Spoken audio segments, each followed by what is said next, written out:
What's going on, guys? My name is Wade with TechDaily, and in this video, we're going to be doing a full comparison between Apple's new AirPods Pro and the previous generation Apple AirPods. Now, unlike what we saw when Apple released AirPods 2 earlier this year, the AirPods Pro aren't exactly an upgrade to the existing AirPods necessarily, but they're more of an entirely different product. This year especially, Apple has focused a lot on that Pro branding with their products. So just like with the iPhone 11 and iPhone 11 Pro, these AirPods Pro are a completely different product with more features than the standard AirPods. And if you want to buy the regular AirPods in stores, you can still do so. And sticking with the standard AirPods might actually be a better option for some people. The AirPods Pro, just like any other Apple Pro product, offers some additional features that may not be totally necessary for some people, but for those looking for all the bells and whistles, that's what you'll get with the AirPods Pro. Also, pricing might be a deciding factor too. These new AirPods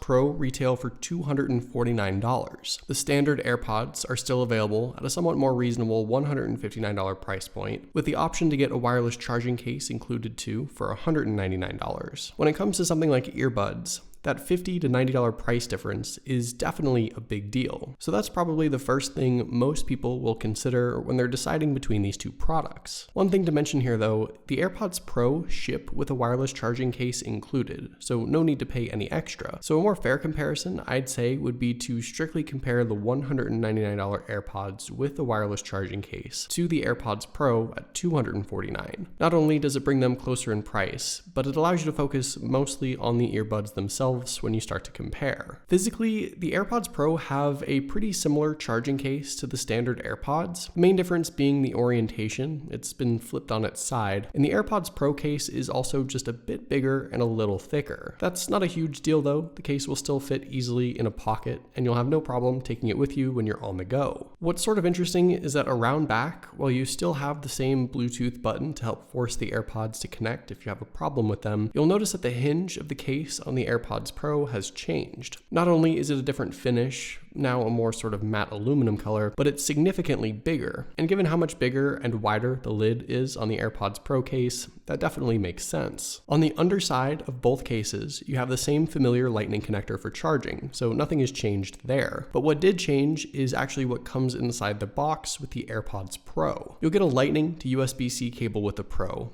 and Apple is likely assuming here that you have an iPhone 11 Pro, which ships with that USB-C charging brick, or a Touch Bar MacBook Pro with USB-C. But either way, you can still plug any old USB-A lightning cable into the AirPods Pro case too and charge them up just fine. Inside these AirPods cases is where you'll really see the major differences. The AirPods Pro have been totally redesigned from top to bottom, both for a better fit and to add some brand new features that you won't get with the standard AirPods. But before we jump into that, I do want to mention that AirPods Pro still have the magnetic charging connection that helps guide them into place inside the case. Now, it's actually not quite as smooth and seamless as the regular AirPods due to that redesign, but it still does work fine. So if you're already familiar with AirPods, you'll notice right away that these AirPods Pro have been changed pretty significantly. They still retain the same basic shape of AirPods with a bit of a stem at the bottom that sort of hangs off your ears, but they're shorter on the end and bigger and thicker at the speaker. AirPods Pro also have that removable silicone ear tip, and when you buy a pair, you get 2 additional sizes inside the package. With AirPods Pro, because of some of the new features, you'll want to get a tight seal in your ear canal with these earbuds.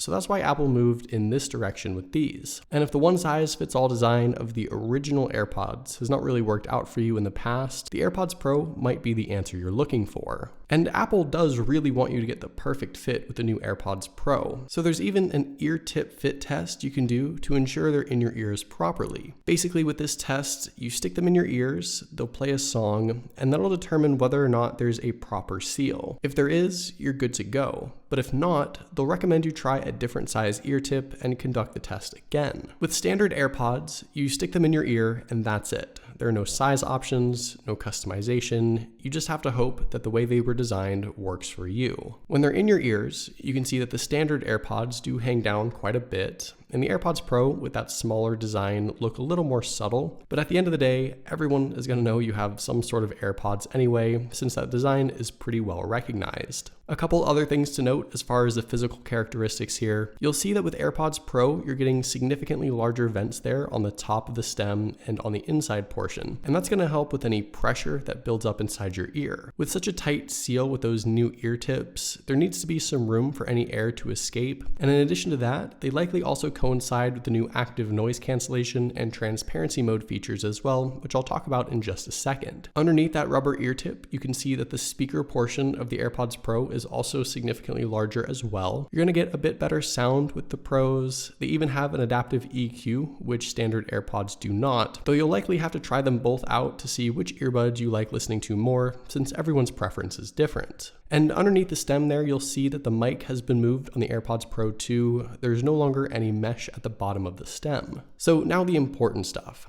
AirPods Pro brought two new features that you don't get with standard AirPods. And honestly, these features don't even come with a vast majority of other wireless earbuds from different manufacturers as well. The first of which is active noise cancellation. This can be enabled in your Bluetooth settings, in Control Center, or on the earbuds themselves. And with this feature enabled, the AirPods Pro will actively block out the background noise in the environment around you. If you're on an airplane or a train or in a crowded public space, or just want that added extra bit of silence, that's exactly what you're going to get here with this feature. I've had the chance to use the ANC feature for a few hours now, and while you do still get a bit of noise coming through, the difference is noticeable to say the least. You don't have to use noise cancellation if you don't want to though. You can listen to music in standard mode of course, or if you do need to hear what's going on around you, you can also enable transparency mode. With this, the AirPods Pro will actually amplify the sounds around you, and this comes in handy if you need to hear like an announcement on a flight, or maybe you just want to be a little more aware of what's going on. Again, I've tried this for a couple hours in different situations, and it's definitely something you're going to notice. These two features, like I said, are not on the standard AirPods, and are basically the main features that separate these AirPods Pro and sort of make them a Pro product. Obviously, not everyone needs ANC or transparency, so they might not be all that enticing to you. But for folks who want to get the most out of their earbuds in every situation, the AirPods Pro offer a lot of options. Another thing that's different between these earbuds is how you interact with them. If you've owned AirPods before, you know that they have a pretty decent tap feature, so tapping once to pause your music, tapping twice to skip a track, and so on. With AirPods Pro, Apple changed these gestures to a squeeze motion instead. The end of the stem has this flat area that's sort of the target for your fingers, and placing the stem in between your fingers and squeezing just a bit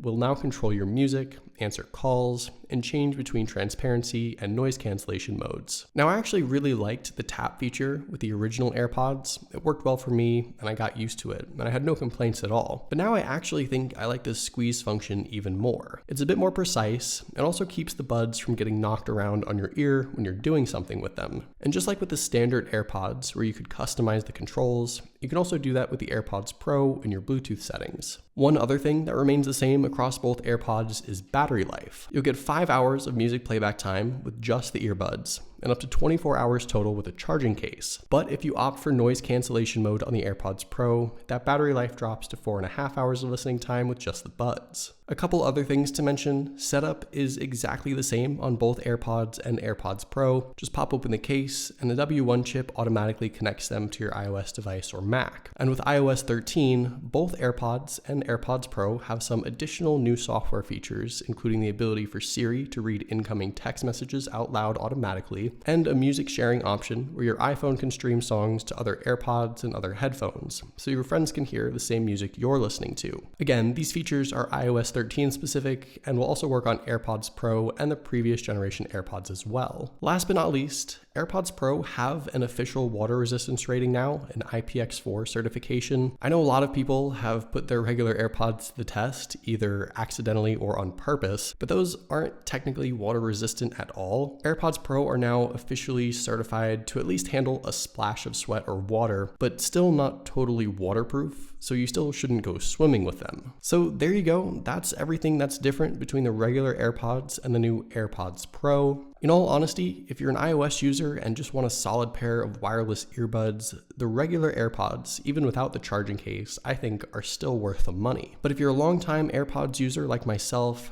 I've been itching for a significant AirPods upgrade, so I'm really happy to finally get a fresh new pair with a new design and new features. And even at that pretty crazy $249 price, I still think they're worth it. So hopefully you guys enjoyed this video. Let me know what you think of the new AirPods Pro in the comments down below. And if I happen to miss anything or if you have any questions, let me know too. Also, be sure to follow TechDaily on Twitter and subscribe to the TechDaily YouTube channel if you haven't already.